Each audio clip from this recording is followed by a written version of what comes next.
September historically has been a down month for Bitcoin, but a number of variables point to a more bullish outlook. Which way will it go? We'll take a look at cases for both on this week's Bitcoin News Update. The best Bitcoin-themed sports apparel is at hodlersofficial.com. Top quality hockey sweaters, limited edition basketball jerseys, baseball jerseys, and hats. Every piece is professionally embroidered for a world-class look to rep the world's best money. Head on over to hodlersofficial.com and use the discount code EFFECT to save 10% off of your order.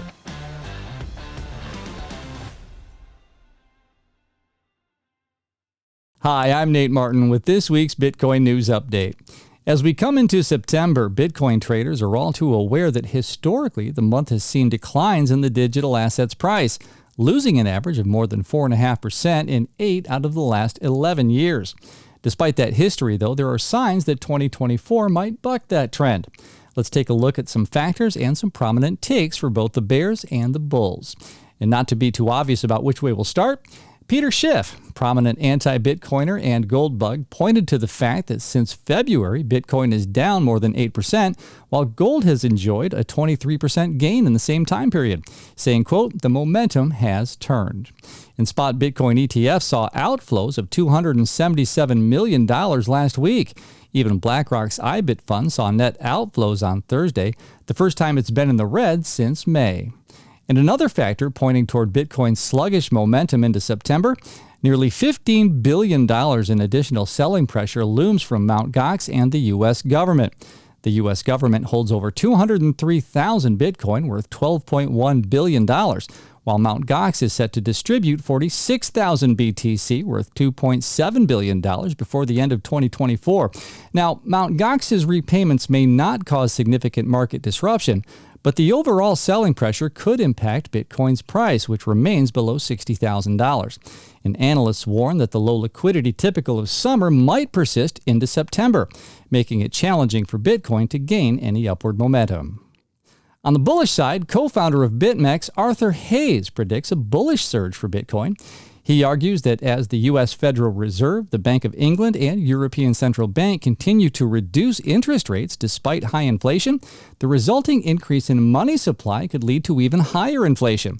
While this may harm some businesses, Hayes believes it will benefit Bitcoin, a deflationary asset with a fixed supply. He suggests that the expanded money supply will drive Bitcoin's value sharply upward, saying it could propel Bitcoin to the moon. Hayes highlights that if central banks cut rates during strong growth, even a potential U.S. recession could further accelerate Bitcoin's rise. On the U.S. election front, Bitcoin has historically skyrocketed the year after the election, seemingly regardless of which side wins the White House.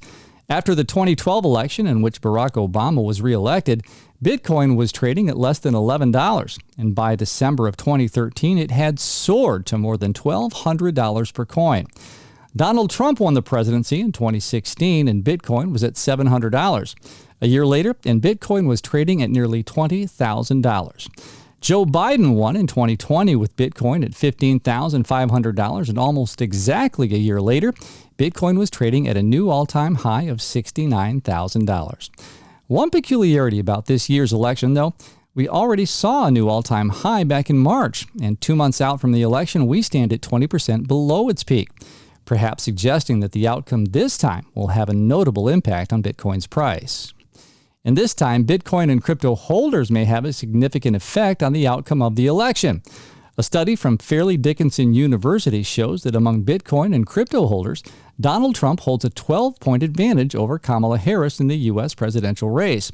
In the same study, those who say they don't own crypto give Harris the same 12-point edge.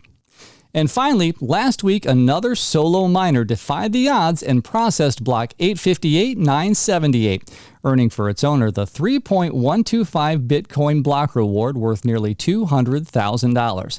While the feat is becoming more and more uncommon with increasing difficulty and large mining farms competing for newly minted coins, it is possible for a solo rig to get lucky. The last solo miner to achieve the feat was back in July, netting the entire $200,000 reward.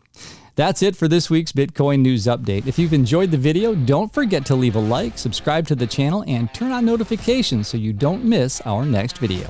See you next week.